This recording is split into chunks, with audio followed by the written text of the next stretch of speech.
Welcome to the National Press Club, the place where news happens.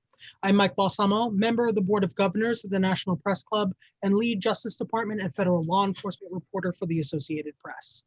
Thank you for joining us today for our Headliners Book and Author program with CNN anchor and chief Washington correspondent Jake Tapper, author of The Devil May Dance, a novel. We'll get started in a moment, but just a reminder that we're happy to accept your questions and we'll ask as many as time permits. To submit a question, please email headliners@press.org. It's headliners@press.org. If you're in the mood for an excellent cocktail of corruption and ambition, as Publishers Weekly describes it, then CNN anchor Jake Tapper has the book for you. A sequel to his 2018 New York Times bestselling debut novel, The Hellfire Club, which is being turned into a television series. The Devil May Dance reunites us with lead characters Congressman Charlie Martyr and his zoologist wife, Margaret.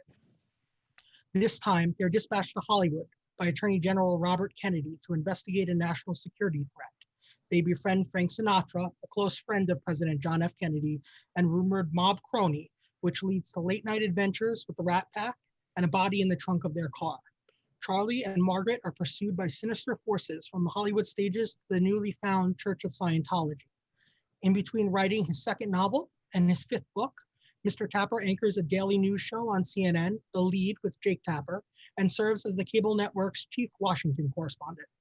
He joined CNN in 2013 after 9 years at ABC News, where he served most recently as chief White House correspondent. He began his journalism career at Washington City Paper, followed by Salon.com. He has also drawn caricatures and illustrations for the Washington Post and the Los Angeles Times, and his comic strip Capitol Hell appeared in Roll Call from 1994 to 2003.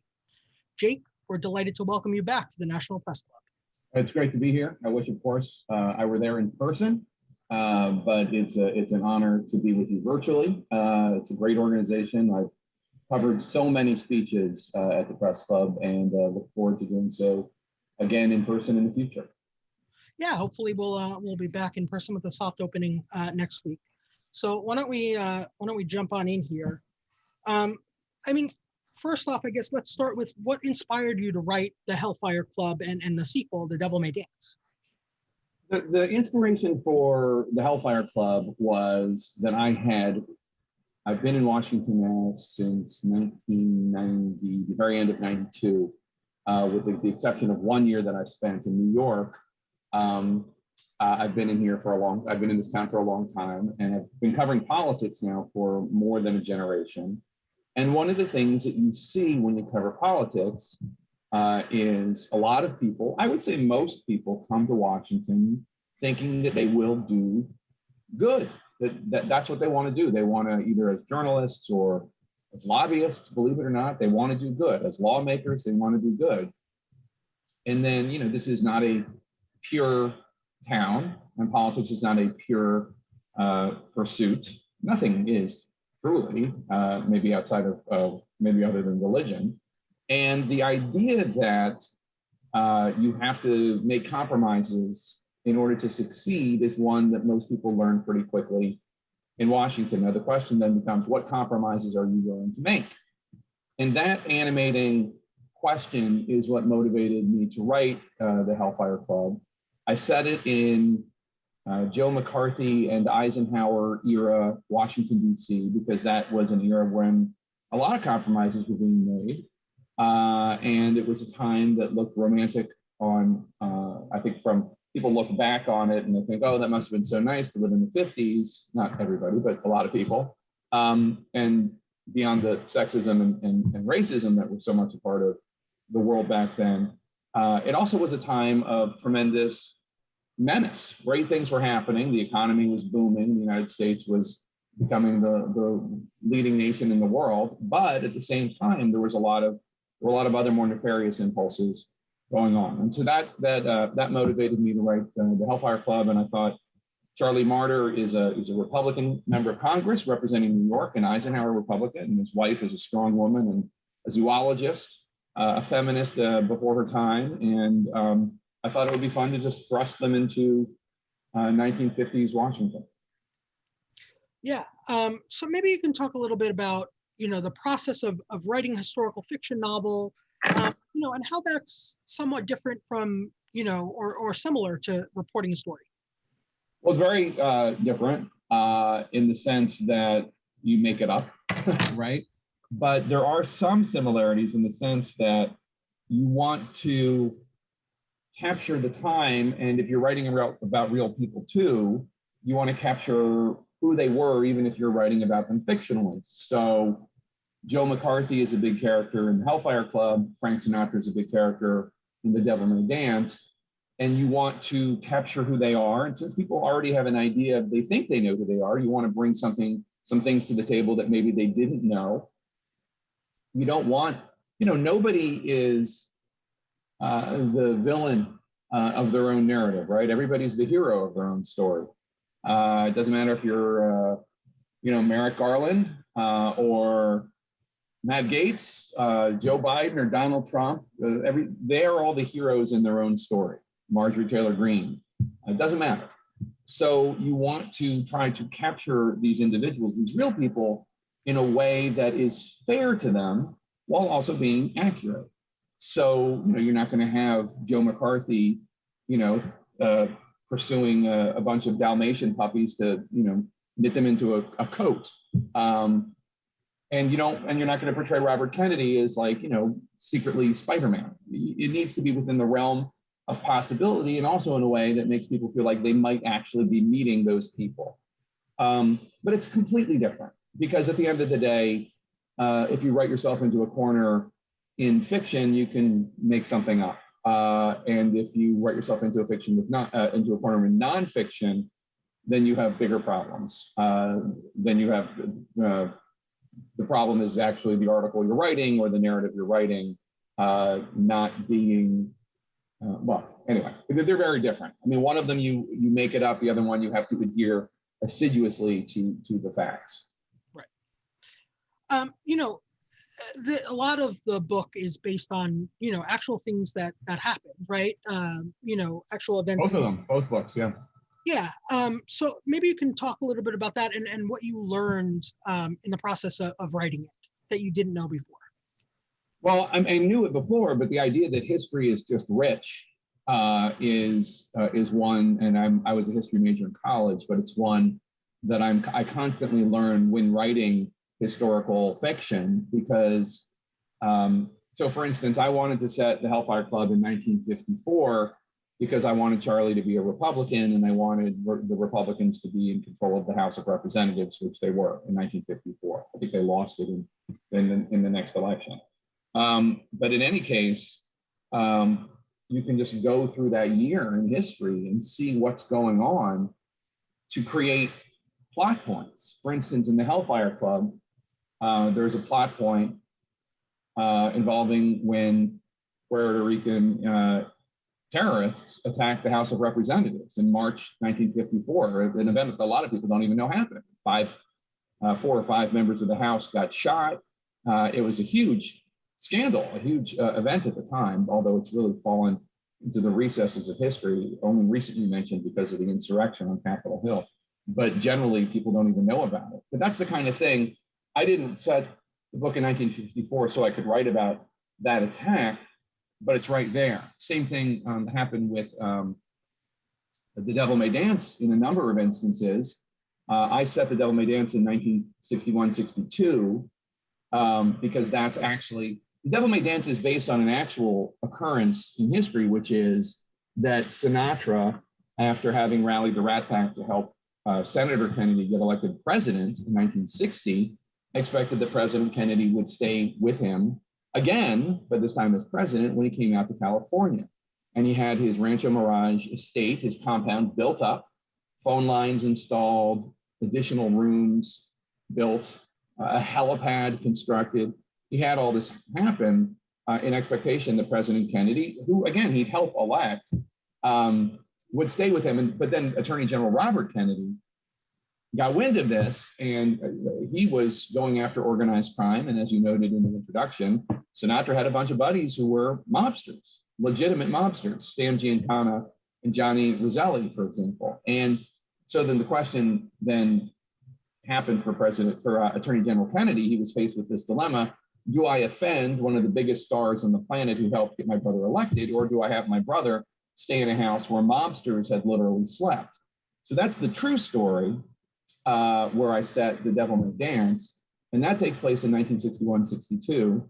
So I'm thrust into that narrative, and again, looking for things that are going on during this period. It's just rich. The actual history is rich. In January 1962, there was a snowstorm in Los Angeles, the first one they'd had in decades. In May 1962, that's when Marilyn Monroe sings Happy Birthday, Mr. President to John F. Kennedy at his birthday party fundraiser at Madison Square Garden. Sinatra was filming The Manchurian Candidate at the time. So that's, I think, one of the things that was most fun that I already knew, which is just, it's a very long answer, I'm sorry, but I'm a history nerd and I get very excited. There's just so much great history and it's fun to read about and then to write about. Yeah, no, absolutely. You know, and along those lines, maybe you can talk a little bit about how you find the time to do that. I mean, in between, you know, your lead anchor role at CNN and, you know, working on a couple other projects, you know, how do you find the time to do this? Well, first of all, I generally enjoy it, right? I mean, it's not like, how do you find the time to file paperwork? It's not onerous for me. It's enjoyable on an intellectual level. One of the writing rules that I have is when I am engaged in a writing project, I make sure that I spend at least 15 minutes a day writing, because anybody can find 15 minutes a day, no matter how busy a day you've had. Whether it's a breakfast, lunch, dinner, right before bed, right after you wake up, when you're exercising, whatever. And so if you do that, and even if you have a busy week, then at the end of the week, you've written for an hour, 45 minutes, that's 3 or 4 pages. It's not nothing. So that's my basic writing rule. You know, that seems like a good way to do it. Well, you have to have this, you just have to have the discipline to do it the same way if you commit to anything, you commit to going to church every Sunday, you just do it. You just make yourself do it from 9 a.m. to 10 a.m. every Sunday that I'm doing this, you know what I mean? And it's the same thing with writing. It's the same thing with nutrition. It's the same thing with exercise. It's the same thing with checking in with your parents. I mean, you just commit to doing it and you do it. Yeah. And a quick reminder to our audience, you can send questions to headliners at press.org if you have questions. You know, let's turn a little bit to, you know, your first novel, The Hellfire Club, being turned into a TV series. Yeah. You know, tell us a little bit about that, and when can we expect to see that? Well, Hollywood works a lot slower than those of us in news. You work for the AP, so you have, your life is a deadline. Every second is a deadline. Same thing with cable news. So I'm not used to, metabolistically, it's a shock to me, just how long everything takes in Hollywood. And I'm not convinced it's entirely necessary, by the way, but that's how they do things. So right now, there's a great, incredibly talented writer attached to it named Mark Smith, who your viewers and members might know from for any number of works, but most significantly, perhaps, he co-wrote The Revenant, which starred Leonardo DiCaprio, which is just one of the most brilliant movies of the last decade. And so Mark wrote the pilot, and he did a great job. And right now, the status is that we feel really good. We have a pilot, and we have a great first season mapped out, and The Devil May Dance would be the second season. And right now, we're just looking for producers and the production team to work with, and we're having meetings via Zoom and all that. And I'm sure it will happen. It's just like I said, things take a long time in Hollywood. Right. Yeah, exactly. Think about Watchmen, right? The Watchmen, this incredible series on HBO Max that Damon Lindelof did. I mean, the Watchmen comic book literally came out in the 90s, I think, right? I mean, so this was the sequel. Things take a long time. Yeah. As you say, it moves a lot slower than the pace of breaking news that a lot of us are used to here. Yeah. It was a lot slower than glaciers. I mean, Hollywood is slow. That's true. Couple questions here from the audience. Let's start with what question from the Devil May Dance do you think best embodies the book as a whole? Is there one? What is there a quote from the Devil May Dance or a passage in there that best embodies the book itself?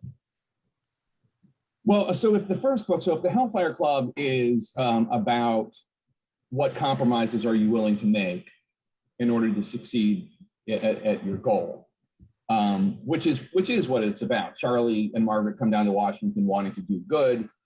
Charlie is thrust into the situation where a company he knows to be a bad company is trying to get a federal contract and he wants to block it. And this just puts him on a trail of compromise after compromise. The Devil May Dance, the larger theme is when you get into bed with or dance with somebody of lower ethical or moral standards than you, when you dance with the devil, what does that do to you? And the Sinatra, there's a fictitious Sinatra song in the book called The Devil May Dance. And I guess a lyric or two from that song would be what the book is about. I mean, I could find it if you want, but the point is, and I'm not going to sing it because I don't have a tune. But the point is, what happens to you? The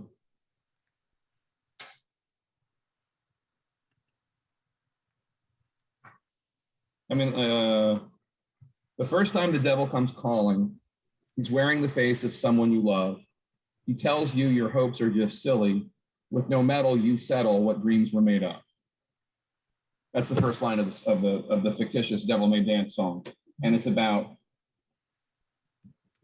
what happens to you when you dance with the devil, when you make compromises with bad people, whether it's the Kennedys making deals with the Rat Pack, or the Rat Pack or Sinatra befriending the mob, or Charlie, the main character, befriending the Rat Pack. What happens to you?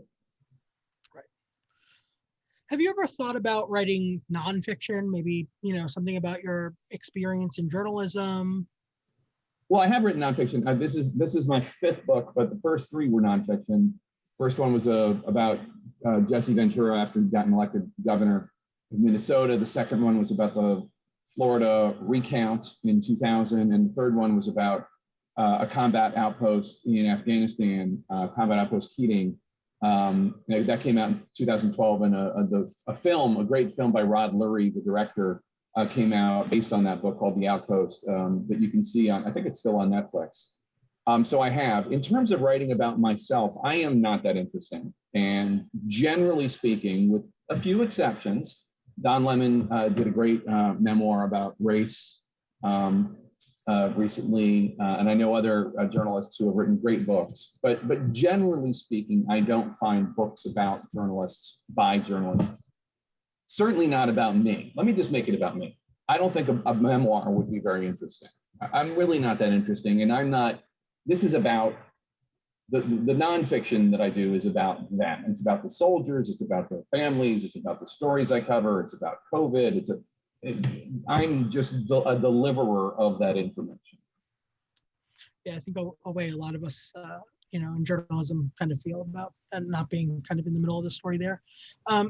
Back to the series here. Do you have any part in the decision-making process in terms of, who could star in the show? I mean, obviously you're pretty far out from that, it sounds like. Yeah, I mean, sure. I'm part of the team. It's me and Mark, and we have got a great team at United Talent Agencies, and we'll get producers on board and they'll have thoughts, and then we'll get a director on board and he or she will have thoughts. But I'm a voice. Theoretically, if I could cast it today, right now,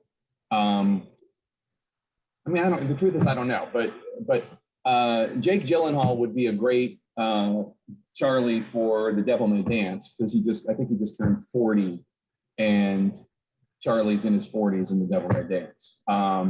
But what would it be for in the Hellfire Club where Charlie's 32? I don't know. there are a lot of really talented actors, and I don't that.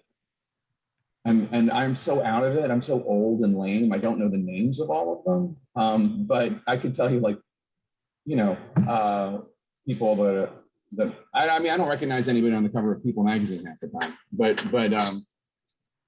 that kid that was in oh God, no, I forgot about. Anyway, I don't have any ideas off the top of my head. I'm thinking about there were a bunch of Nazi hunters.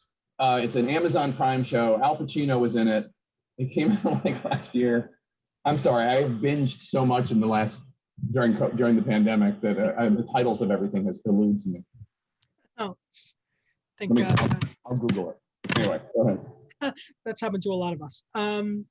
You know, what's next? You know, you're looking to you know, third sequel with the Martyr family, or Hunters. It's called Hunters. Sorry. Hunters. I want to give this kid his due because he was really good. Logan Lerman in Hunters. He was really good. He would be really good. Okay, sorry.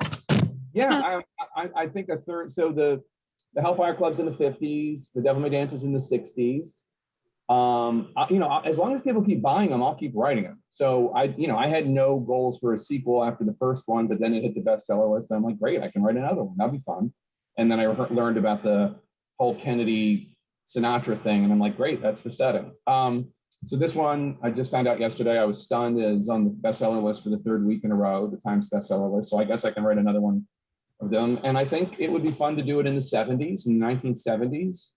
Kind of like in the Carter era, before things started to get all malaise and recession-y, and back when it's still kind of like disco era. And I think it might be fun to, you know, Charlie and Margaret have kids, Lucy and Ike.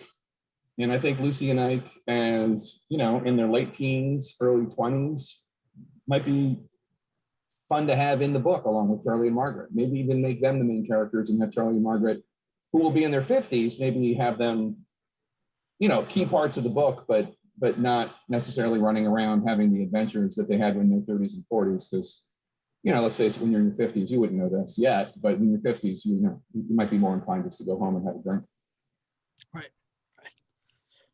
I want to turn a little bit to CNN here. So, you know, CNN's parent company, AT&T, obviously merging Warner Media and Discovery. Yeah. You know, what do you think about that? What do you think that will mean for CNN? Well, I'm no business expert. I know that the Discovery brand is incredibly strong. I think they just announced this week it's going to be Warner Brothers Discovery. They're bringing the brothers back. I know that David Zaslav, who's the head of Discovery, is incredibly well regarded. And I just think that, you know, we're in a real time of flux, and the stronger the brand can be, the stronger CNN content and its partners can be, the more likely that we'll survive and thrive. And I mean, it makes sense to be attached to something like Discovery, perhaps more so than a company like AT&T, which is a great American company, but, you know, doesn't make content. It kind of shares the content on its services. So, you know, I like it. And on a professional and personal level, you know, I have very high regard for Jeff Zucker, my boss. He's a great boss, and he and David Zaslav are, you know, decades-long friends. And if this means that Jeff is more likely to stay at the company, I think I speak for a lot of people at CNN when I say that's great news, because Jeff's been a great leader, and we love having him. I know that sounds a little Eddie Haskell-ish, but it's just how I actually feel. You know, you've talked a little bit about this before, but, you know, you've talked about not wanting to have Republicans who spread the big lie, right? That the election. I mean, it's more, I don't like to have liars on my show, right? And it's not, you know, and you know, I've tried to not book liars on the show, just not without talking about it publicly for a while. I mean, there are Democrats that I have had on the show and like have since concluded that they are not reliable purveyors of information and have not booked them anymore. That I haven't announced it, but now we have something that's a bigger phenomenon, which is the majority of House Republicans and too many Senate Republicans, but certainly not the majority, engaging in straight up election lies. You know, I read the Associated Press coverage. You guys are as straight as the day is long. And I mean, you cover it the way it is. These are not facts. These are lies about the election. And when you have people who share those lies, who willingly spread them to the American people, continue to spread them, have not shown any repentance or regret about it. That's the other thing. I think if somebody who had spread the lies either by signing on to that insane Texas Attorney General lawsuit that the Supreme Court just threw out the window because it was so nuts, or anybody who voted to disenfranchise Arizona and Pennsylvania based on these same lies.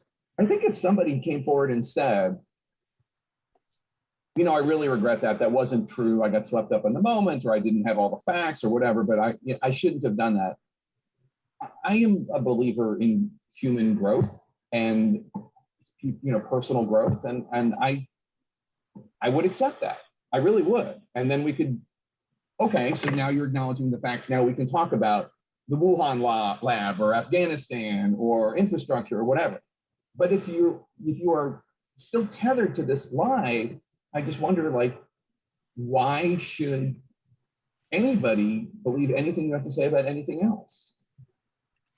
Yeah, I want to come back to that point in just a second here, but let's just get to a couple more book questions from the audience first. Okay. But I want to revisit some of that because I think it's a really important point for our members of the press club and others who are watching this. But it's not a just to put it, it's not a policy I have. I haven't had any election liars on my shows since the election lies began, but I'm not saying I never would. I just haven't done it, and I think it's something we should all be talking about in the press, because it's very clear that the guardrails that everybody has been talking about are very shaky. And we are one of them, the press, a free and independent press, trying to be as factual and accurate and fair as possible. So I do think that this is a conversation that it's healthy for us to have. I'm sorry to interrupt. No. I have a couple more questions I want to ask you about that, but let's just quickly on the book. How much of the characters, are reflective of people in your own life, or do you draw inspiration from in your own relationship and kind of developing the characters? I mean, to a degree, they're very loosely based on me and my wife, but I'm not an alcoholic like Charlie is, and not that I think there's any shame in it, but I just am not. And my wife is not a zoologist. I mean, there are elements of, you learn about life through your own experience. And I always try to make Charlie and Margaret's marriage an enjoyable one that the reader roots for, but not one that is without struggle. I mean, their struggles are a little bit different than the average married couple. I mean, most married couples don't have to deal with the body in the trunk of their car. But the idea that they go through, the marriage is not just like, entirely Nick and Nora having cocktails and martinis and solving crimes, that it can be a little bit more difficult than that is based on my lived reality. But there are also elements of, Charlie is a World War II hero and he has PTSD. And I think that that's based on people I know who have served and who have PTSD and who self-medicate with alcohol or have in the past. But it's not, but I'm not a World War II hero. I'm not a war hero in any stretch. And I'm not a member of Congress, and I'm not an academic. And there are, you write what you know, but at the same time, Charlie is a different character. He's a different person, and he might kind of be a version of me, but that's in the same way probably that every protagonist is Margaret is kind of probably a version of me too, of different parts of me, Mm-hmm. Yeah. Overall, maybe you could talk a little bit about the Kennedys and Sinatra and their kind of life strengths and flaws, and do you think that those strengths kind of outweighed their weaknesses in life? Well, that's not for me to say, but I did try to make sure that in the book their strengths and weaknesses are portrayed. Now, this is the Bobby Kennedy of 1962, not the Bobby Kennedy of 1967, 68. He had kind of become a different person by the end of the 60s, towards the end of his life. But you know, it's not the version of Camelot that Jackie probably would have wanted portrayed when she came up with it. But I think it's fair. Same thing with Sinatra. A friend of mine who was a Sinatra fan just finished the book, and he was, one of the suspenses in the book is kind of, am I going to, at the end of the day, is the reader going to be presented with the idea of Frank Sinatra as a hero or a villain? And I'm not going to spoil it now, but I mean, that is a tension throughout because he had both traits in real life. I mean, he was, in addition to being incredibly talented, he was a real crusader for civil rights in his real life, in his insisting that Vegas hotels integrate and pay Black band members the same as white band members and the like. But by the same token, he was a misogynist, as many of the Rat Pack were in that era, and you know, made racist jokes on stage, and was friends with murderers, was friends with mobsters. So there is this tension, and that tension is more interesting to me than portraying any of these people as pure good or pure evil. I mean, I tried to do that in the Hellfire Club too, with Joe McCarthy, who I thought it was important to portray him in a way where people understood why he had this sway over the nation at the time, but his charisma, his charm, and also the flaws of Senator Estes Kefauver, who was, you know, looked back in history very kindly, but also had his own flaws. Yeah. So what advice, I guess, would you give to rookie authors or people just looking to start out in writing? I know you talked a little bit about your writing process, but, you know, is there anything else you can kind of share with people about, you know, advice you would give them? Sure, absolutely. Well, I mean, the first thing is I think people should know that I don't hold myself up to be, you know, some incredibly imaginative, incredibly talented person. I'm proud of my books, but, you know, I look at them as I look at everything, which is I see their flaws. But what I will say about me as a writer is I sit down and write. I sit down and write. And that separates me from a lot of aspiring writers in that I've written. I said, you know, and that really to me is the important thing. If you are a writer, you write, period, and you rewrite, period. And I'll tell you another tip, and this is I tell all my friends whenever I hear they're writing books, fiction or nonfiction, is get as much feedback as you can from as many people whose views you trust as you can, because that will make your book better. And you want the criticism before you submit it to an agent or an editor or it gets published, not after. So I think just the work is what's important. Sitting down and writing, and then rewriting based on making it better, and the constructive criticism of your friends. But that's really the best advice I have. And at the end of the day, you know, people will either have a completed manuscript to bring to an agent or an editor, or they won't. But unless you are somebody who's already sold books before, it's very unlikely that anybody's going to take a look at an unfinished manuscript. I mean, a lot of people say, right, there people who are writing books say they feel this kind of deadline pressure. It's a little bit hard when you're, you know, especially people outside journalism, feel this pressure to kind of write on deadline to submit the manuscript on time. You know, what kind of advice do you give to those people? I know it's a little bit of a different mindset coming from, you know, journalism where deadlines are business. Yeah.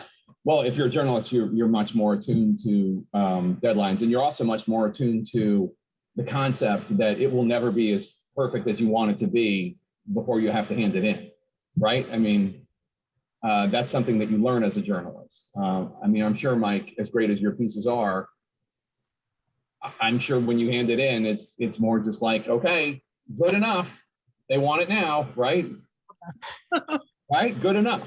And I'm sure, because if you're any good, you are your own worst critic, and you think I could have made that better or whatever.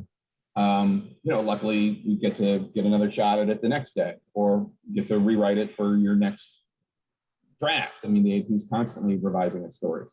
But yeah, I mean, you have to get used to the fact that that you'll never be 100%, but you want it to be in a place where you feel pretty good about it. Pretty good, I think, is a decent policy in terms of when you're ready to show it to somebody. After it's finished, I mean. No, I mean, I read a lot. I mean, I think that's an important quality for any writer, reading a lot. And avoiding cliches, I think, is very difficult. I'm sure I've used 1,000 of them just in this conversation. I always say at the end of the day, and then as it's coming out of my mouth, I hate it. I have a wall of cliches that I've banned from my staff. I just added one to it yesterday. I forget what it was. So the avoiding cliches, and really, I think just getting the feedback from friends is important, because that will make it better. If you have friends who can offer constructive criticism. On the journalism front, right? I think a lot of us are confronted every day with covering, some of the most horrific stories that happen in the country, right? Mass shootings and the deadly insurrection at the Capitol. Can you talk a little bit about how some of those stories have maybe affected you or your staff, and what you think that could be done better in journalism generally to deal with reporters in coping with covering some of those pretty traumatic events? Well, I think the first step, honestly, is just acknowledging it. And it's not just for journalists, it's for any American or any person who sees these stories and is bothered by them, traumatized by them. We have to get away from the stigma of people being afraid to talk about needing a day or needing a moment because the stories are rough.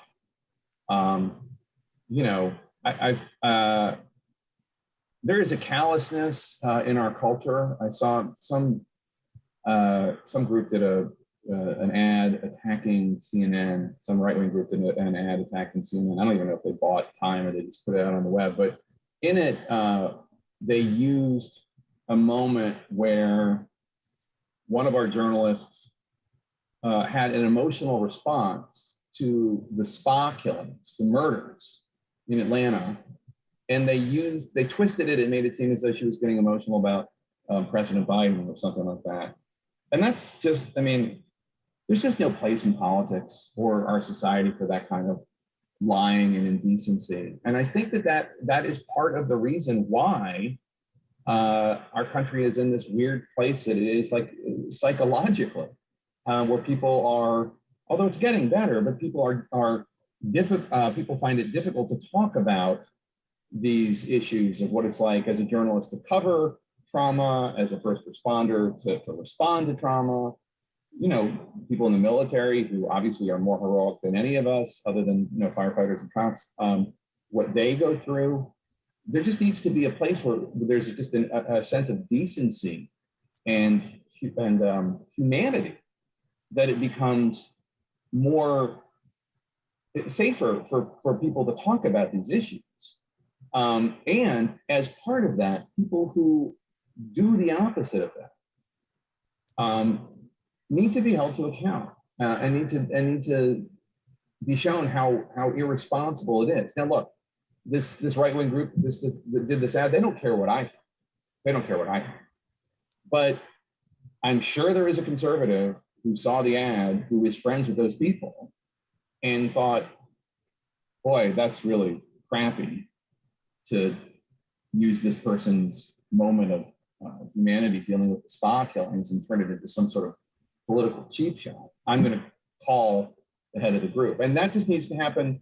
It's not just the right. The left does it too. People not even in politics do it too. People take advantage of weakness and use it to exploit. And it just needs to change, but it's a societal change. It can only happen if individuals do it, stand up for just humanity in their own lives, in small ways and large. Yeah. Back to the conversation we were having a little bit earlier, right, about the big lie and people kind of believing the idea that, somehow the election was stolen and Trump is in fact the, rightful winner despite, no evidence and, the claims, evidence from the then Attorney General, election officials, judges across the country that is not true. But I guess, how do you strike a balance with this kind of large patch of Americans who seem to not believe in fact right now, who see normal news organizations, right, mainstream news organizations as providing, lies. Everything that we say is not true.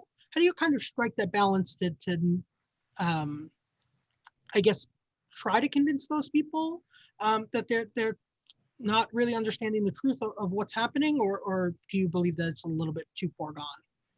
Well, I think we need to remember that about these tens of millions of Americans who believe these lies about the election. First of all, it's not as though they're living their lives, right? I mean, they're not like read in on the bamboo threads in the Arizona audit, right? I mean, they don't know all of these. I mean, some of them do, but that's a very small group. It's generally just people who liked Trump and who think that they're fans of his, and if he says such and such, and Hannity and others say it's true, then it must be true. And they go about their day, and they have lives to lead. They're not diving into the intricacies of this, most of them. And in that way, them and the people who are read in on a lot of these more bizarre conspiracy theories about the ballots being shipped in from Asia or whatever, they're victims. They're victims of these lies. They are being fed false information. They are not to be mocked. They're victims of this as much as anybody else. And I think that the best I can do is explain the facts, explain what's true, what's not true, what there's evidence for, what there isn't evidence for, and hope that at the end of the day, people will see the error I mean, at the beginning of the pandemic, Trump was saying it was going to go away and it was going to be down to nothing. I mean, that was what he was saying, and we were saying that's not true.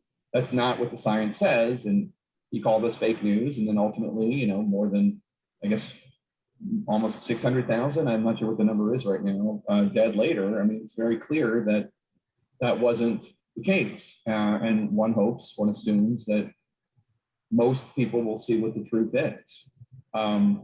But I just have to keep reporting the news, and there's a lot more new news, a lot more that's going on right now. And just because, well, anyway, so that's the best I can do, I think. Sure. Yeah. I mean, what do you think news organizations could do to, help increase news literacy? I mean, I realize that, again, we're at this point where, a lot of people just will not accept, fact here. But, do you think that there's a place for news organizations to kind of step in and increase, news literacy for Americans to better understand this? Yeah, I mean, I think that's true. I also think that news organizations have a responsibility to make it clear what they think the differences are between their organizations and other organizations that lie, that purposefully lie. I'm not talking about mistakes. Every news organization makes mistakes. That's different. But there are mainstream, quote unquote, news organizations that don't tell the truth. And I think that there needs to be a reckoning among other journalists who do care about the truth to discuss whether we should be lending our hard work and desire to get things right to them. I mean, I think it's an open question as to whether or not we are complicit by being part of organizations that are not as choosy as maybe we would be. And that's a discussion, I think, for members of the National Press Club and others to have. I mean, like, for instance, let me just say, RT, you know, that's not a credible news organization. They spread lies. You know, they share misinformation, purposeful misinformation. So should they be treated the same way that MSNBC or C-SPAN are treated? You know, these are questions that I think we need to be talking about more and more publicly. You know, if you could just kind of back to the book side here for just a second, if you could sit down with you know, any author of your choice, you know, who would it be, and what do you, Alive or dead? Alive or dead, and what do you read in your free time? The small bit of it I imagine you have. Alive or dead is tough, but maybe Hemingway or Abraham Lincoln, he wasn't a fiction writer, but he was a beautiful writer. Right now, I am reading David Baldacci's One Small Favor, and I am also reading the draft of a memoir written by a friend of mine, and I don't know if I'm allowed to say that she has written one, so I'm not going to, but I'm reading it because her the advice that I just gave to all writers out there, she came to me and said, would you read this and give me your unvarnished opinion? So I'm up to chapter 6 and I'm texting her notes as I do, and it's a fantastic read and I love it. And but I can't really say more because it's not my story to share. But that's what I'm reading right now. But I've got a whole stack of books that I was waiting to read while I was writing, and I'm looking. I hope that I'll have time this summer. I'm a very avid reader. I read anything Nick Hornby or Gillian Flynn or Michael Connolly or I mean, there are a lot of them. Richard Price. I mean, a lot of people that I just love what they write. Okay, let's kind of move to our final question here because we're approaching the end. So okay, thank you so much for doing this, Mike. By the way, it's really nice to you.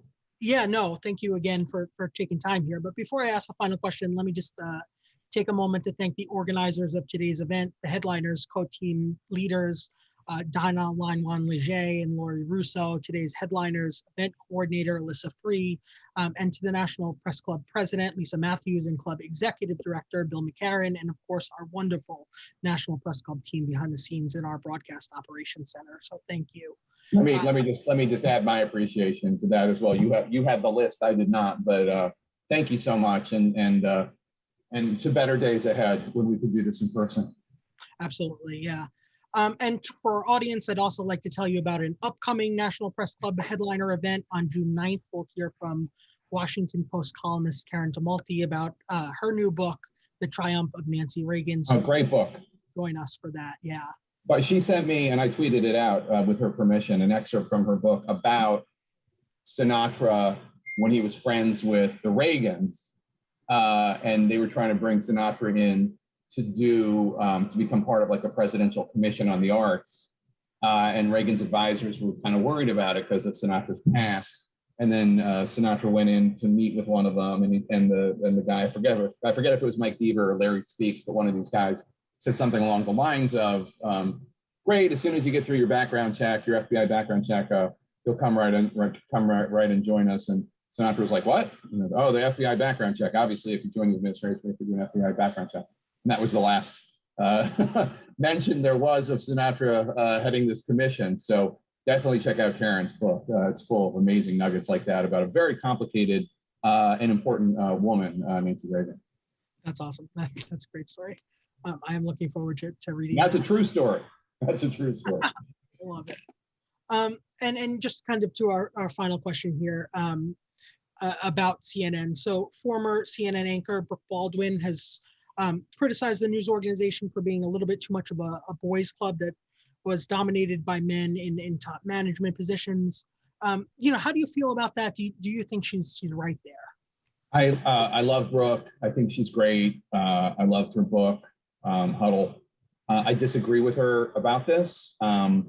Obviously, there's no media organization that is perfect, but I just think her comments were unfair to a number of amazing woman leaders, female leaders that we have at CNN, both in front of the camera and behind the camera, you know, and away from the camera. Whether Alison Gollust or Amy Antilles or Virginia Mosley or any number of women off camera, and all the women we have, I mean, Erin Burnett and Alison Camerata and Anna Cabrera and Abby Phillip and Dana Bash and Brianna Keel. I mean, there's so many. So look, there's always room for improvement. I mean, I'm not gonna deny that. But as a general note, I have more women on my staff than men. I mean, I think it's kind of an unfair criticism. Yeah. Well, our thanks to Jake Tapper. The book is called The Devil May Dance, a novel. And Jake, we want to present you with a National Press Club mug, but we'll get that to you because you mail it to me. I could use a new mug. You see me drinking out of this water bottle. Water bottle, yeah. We will get that to you somehow. Okay. Along with our hope, of course, that you'll join us again, hopefully next time in person. Absolutely. So thank you very much for being with us today. And we'd also obviously like to thank our members and our guests for your questions and for joining us. Be well, stay safe, and have a great day. Thank you, Mike. Thanks, everyone. Thanks.